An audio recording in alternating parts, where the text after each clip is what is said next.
تو آپ انسانی حقوق کے جو صوبائی وزیر ہیں ہمارے جو ویر جی کوہلی صاحب ہیں وہاں بھی کمپلین کر سکتے ہیں اور کمیشن میں بھی آپ جا سکتے ہیں. اگر کوئی بھی سرکاری ادارہ یا کوئی غیر سرکاری آپ کے انسانی حقوق کی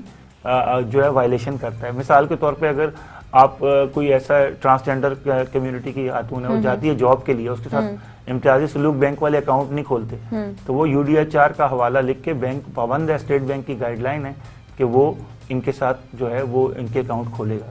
تو یہ تمام چیزیں انٹر ریلیٹڈ ہیں. سمجھیں یہ تو ایک شمع ہے جو UDHR کہ جس کے نفاذ کے لیے پوری دوست دنیا کے انسانی حقوق کے کارکنوں اور حکومتیں جو ہیں ان میں ٹائم لگتا ہے, کوشش کر رہی ہیں. ان میں ٹائم لگتا ہے نہیں, یہ بغیر وکیل کے آپ یہ وہ سب ادارے ہیں جو میں نے آپ کو محتسب کا ادارہ بتایا, سندھ ہیومن رائٹ کمیشن بتایا, یہ بغیر وکیل کے ہیں اور ان میں وقت اتنا نہیں صرف ہوتا اگر آپ کے پاس شواہد موجود ہوں. اگر شواہد نہیں ہیں یا جس نے آپ کے انسانی حقوق کی وائلیشن کی ہے تو اس کے آپ کو پاس ایڈریس نہیں ہے جہاں پہ نوٹس اس کو ہوگا, تو وہ چیزیں تو آپ کو اکٹھی کرنی ہے. پہلے آپ کو شواہد جو ہے وہ اکٹھے کرنے انصاف لینے کے لیے ضروری ہے کہ جس نے انصاف چاہیے وہ ایک ایکٹیو ہو, یہ نہیں کہ مدعی سست اور گواہ چست. یعنی بعض دفعہ ہم میڈیا اور انسانی حقوق کے ورکر بہت زیادہ ایکٹیو ہوتے ہیں لیکن جس کا پرابلم ہوتا ہے اس کو بھی ایکٹیو ہونا پڑے گا. ٹھیک ہے, صحیح ہے. اچھا یہ بتائیے گا کہ ان میں سزائیں کیا کیا ہوتی ہیں؟ دیکھیں سزا تو قانون کے مطابق ہوتی ہے, جو ملک کا قانون ہوتا ہے اس کا, یہ تو ایک عالمی قانون ہے. سزا تو اس ملک کے مطابق اس کے اوپر ہوتی ہے کہ آپ کے ملک کا کیا قانون ہے. لیکن اگر کوئی ریاست آپ نے دیکھا ہے کہ جینوسائڈ کرتی ہے یعنی نسل کشی کرتی ہے, تو بوسنیا وغیرہ کے اگر آپ کیس دیکھیں تو وہاں پہ پھر UN کی پیس کیپنگ فورسز بھی آئی اور آپ دیکھیں کہ UN کی اس میں جو وہاں پہ پھر انہوں نے امن و امان بھی قائم کیا اور لوگوں کی, خواتین کی جو ان کے ساتھ ریپس ہو رہے تھے ایک کلیکٹیو سطح پہ ان کو بھی روکا انہوں نے. تو جب دو ریاستیں کہتی ہیں اقوام متحدہ کو تو پھر اقوام متحدہ اس میں انٹروین بھی کرتی ہے. ٹھیک ہے, اور اس کے لیے بہت سارے ہمارے international forum, international court of justice بھی موجود ہے جو اسٹیٹ کے خلاف, اسٹیٹ ود ان دا ٹھیک ہے. ہم انٹرنیشنل کورٹس کے حوالے سے بات کریں گے لیکن چاہیں گے ایک بریک کی جانب, اور بریک کے بعد واپس ملتے ہیں, ہمارے ساتھ ہی رہیں.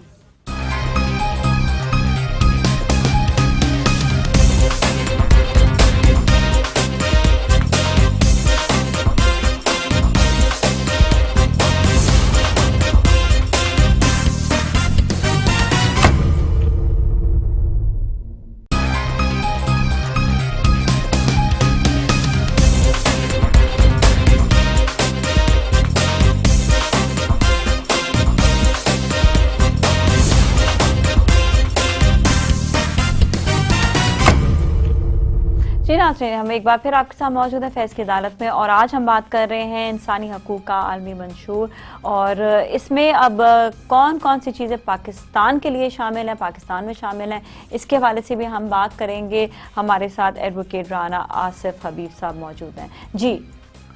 دیکھیں, یہ جو پاکستان کے جتنے بھی آئین شامل رہے ہیں اس میں اس کے عکس ہمیں نظر آتا ہے, اور موجودہ آئین جو 1973 کا آئین ہے اس میں اگر ہم آرٹیکل 10 دیکھیں, رائٹ ٹو فیئر ٹرائل, اس کے اندر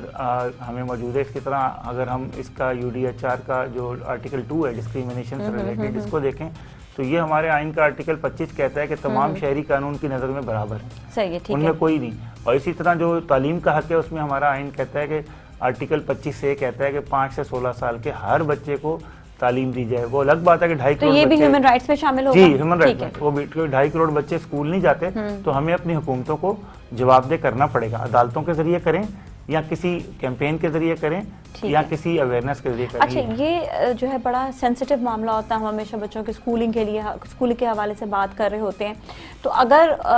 جو ہے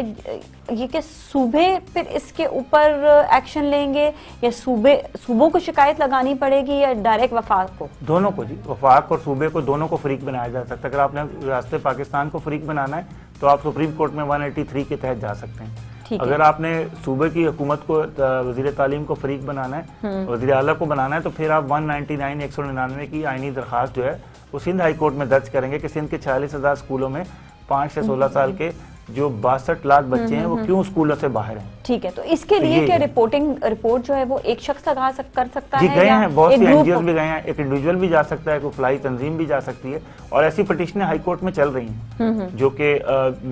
جو سندھ کے 6.2 ملین بچے اسکولوں سے باہر ہیں ان کے لیے یہ ایسی, اور وزیر تعلیم کو ان سب کو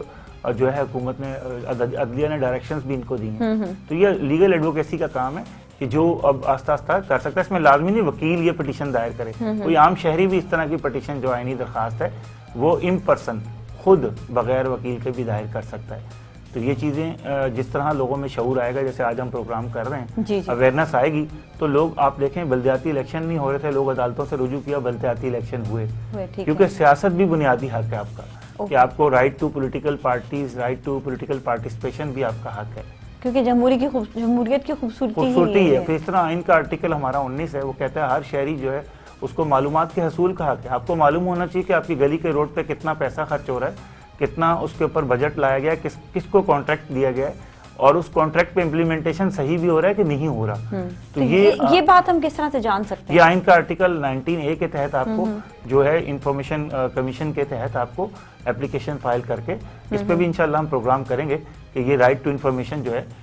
یعنی معلومات کے حصول کا حق جو ہے کس طرح شہریوں کی زیادہ زیادہ اس کے اندر شمولیت کی جا سکتی ہے. سندھ نے 2006 میں اس کے اندر بڑی پیش رفت کی تھی, پھر 18ویں ترمیم کے بعد بھی اب اس میں کام جاری ہے. اچھا جی, یہ بتائیے گا کہ اسپیشلی جو ہم ہیومن رائٹس کی بات کرتے ہیں, گاؤں اور دیہات میں اس کے اوپر کس طرح سے امپلیمنٹیشنز ہوتے ہیں؟ یہ حکومت کا فرض ہے کہ اس کو علاقائی زبانوں میں ٹرانسلیٹ کرے, ان تمام انسانی حقوق کے قوانین کو, خواہ وہ وائلنس اگینسٹ وومن کے قوانین ہوں یا وائلنس اگینسٹ چلڈرنس کے ہوں, مائنورٹیز کے قوانین ہوں یا ٹرانسجینڈر کے قوانین ہوں, ان کو علاقائی زبانوں میں ٹرانسلیٹ کرے, اور اپنے جو ان کے پاس, حکومت کے پاس ٹیلی ویژن چینل پرائیویٹ بھی موجود ہیں حکومت کے, کیمرہ کے ساتھ مل کے ان کی تشہیر کرے. جب تک تشہیر نہیں ہوگی لوگوں کو معلوم نہیں ہوگا کہ یہ ان کا حق ہے, اور لوگ کسی ایس ایچ او کو سوال نہیں کر سکیں گے کہ اس نے غیر قانونی حراست میں کیوں رکھا گیا لوگوں کو. ماورا عدالت قتل کیس جتنے بھی ہوئے اس لیے دنیا میں مذمت کی جاتی ہے, اور آپ نے دیکھا ہے کہ حال ہی میں کراچی کے ایک بہت اثر رسوخ والے ایس ایس پی کو انٹرنیشنل ٹریول بینڈ لگ گیا اس کے اوپر. اب وہ پاکستان سے باہر نہیں جا سکتا کیونکہ اس کے کیے گئے پولیس مقابلے جو تھے وہ انسانی حقوق کے عالمی منشور کی خلاف ورزی تھی. ٹھیک ہے, اور یہ اگر انٹرنیشنل کورٹس کے اگر حوالے سے بات کی جائے تو یہ اگر انٹرنیشنلی چلا جائے معاملہ تو پھر کیسے ہینڈل ہوتا ہے؟ جی, ابھی آپ دیکھیں گے کلبھوشن والا کیس جو ہے گیا ہوا ہے, اب پاکستانی ریاست اس کو کیسے ڈیل کرتی ہے اور بھارت کی ریاست کو کیسے اس کی صفائی پیش کرتی ہے, پاکستانی ریاست کیا شواہد پیش کرتی ہے. ججز نے فیصلہ ان چیزوں کو مد نظر رکھتے ہوئے کرنا ہے. ٹھیک ہے, تو یہ جو ہے انٹرنیشنل کورٹس پہ جب جاتا ہے تو پھر یہ معاملہ جو ہے وہ عالمی سطح پر یہ چلا جاتا ہے, اور کوشش تو سب کر رہے ہیں, لیکن بدقسمتی آپ دیکھیں کہ اب بھی دنیا میں, آپ نے امریکہ میں دیکھا بلیک اینڈ وائٹ کے نام پہ کتنے بڑے فسادات ہوئے اور کتنا لوگوں کے ساتھ استحصال کیا گیا. ایک پولیس والے نے جب کسی کے ساتھ بلیک کے ساتھ زیادتی کی گئی تو آپ دیکھ لیں کہ سوسائٹی سے ریئیکشن بھی کتنا بڑا ہے. جی, تو یہ چیزیں جو ہیں ہمارے ملک میں بھی بدقسمتی سے اور دنیا میں بھی جب جاب دی جاتی ہے تو لوگوں سے امتیازی سلوک کیا جاتا ہے, لڑکے اور لڑکی کے بارے میں ہو یا ٹرانسجینڈر کے بارے میں ہو یا کسی دیہی اور اربن کے حوالے سے ہو یا کسی اپنے نیپوٹزم آپ نے دیکھا ہے جان پہچان والوں کے حوالے سے. بہت امپورٹنٹ سوال ہے کہ اگر کوئی نسلی یا بنیاد پر یا کوئی جو ہے اپنے گروہ کی بنیاد پر کہتا ہے کہ آپ کو جاب نہیں مل سکتی ہے یا آپ اس علاقے میں کاروبار نہیں کر سکتے ہیں, تو اس کے خلاف بھی کیا کوئی کارروائی کی جا سکتی ہے؟ جی بالکل, آپ اپنے وہاں پہ انسانی حقوق کے کمیشن کو درخواست دیں کہ میرے ساتھ اس طرح کا ڈسکریمنیشن سلوک کیا گیا ہے, اور دوسرے جو کینڈیڈیٹ کو جس کو پریفر کیا گیا ہے اس کے متعلق آپ شواہد بھی دیں کہ وہ قابلیت میں میرے سے کم تھا یا اس نے قابلیت ثابت کرنے میں میرے سے کم تھا, جن وجوہات کی بنا پر میرے سے امتیازی سلوک کیا گیا. ہمارے پاس اکثر ڈسیبل لوگوں کے کیس اور ٹرانسجینڈر کے آتے ہیں کہ ان کے ساتھ اگر بینک والے امتیازی سلوک کرتے ہیں یا پولیس والے کرتے ہیں تو پھر ہم اس کا ایک نوٹس. تو کہیں پہ کوئی جاب بھی انسان کر رہا اور اس کو جس طرح بغیر وجہ کے نکال دیا جاتا ہے, یہ بالکل, یہ تمام چیزیں اس کے لیے لیبر کورٹ موجود ہیں جی, اور لیبر کورٹ میں آپ ان کے خلاف کیس کر سکتے ہیں. بہت سے لوگوں کے واجبات ادا نہیں کرتے, جو کمپنیاں آخری فائنینس آفیسر ان کو پیسے نہیں دیتا, تو اس کے خلاف بھی لیبر کورٹ موجود ہیں, وہاں لوگ کیس کرتے ہیں, لوگوں کو اپنے واجبات بھی ملے ہیں اور ان کے ساتھ کمپنیز کے ساتھ دوبارہ سیٹلمنٹ بھی ہوا ہے. ٹھیک ہے جی, تھینک یو سو مچ. آپ کچھ کہنا چاہیں گے مزید اسی حوالے سے؟ اس حوالے سے جی میں نے آپ کو پھر ہم دوبارہ یہ بھی لوگوں کو شعور دینا چاہتے ہیں کہ جو ہیلپ لائن کے نمبر ہم فیس ٹی وی کو بتا رہے ہیں 1099 یعنی انسانی حقوق کے لیے بھی ہے, یہ انسانی حقوق کے لیے بھی ہے, انسانی حقوق کے لیے 1099. آپ اس کی زیادہ تشہیر کریں تاکہ کمپلین. اسی طرح پرائم منسٹر پورٹل موجود ہے, 30 لاکھ شکایات وزیر اعظم کے پورٹل پہ آئی ہیں, تو آپ بھی کسی بھی آپ کے انسانی حقوق کی خلاف ورزی ہوتی ہے جو سٹیزن پورٹل جو ہے, جی سٹیزن پورٹل پہ آپ جائیں اور وہاں اس کی شکایت درج کریں. انشاءاللہ وہ چیز آپ کو اس محکمے کی سطح پہ اس کا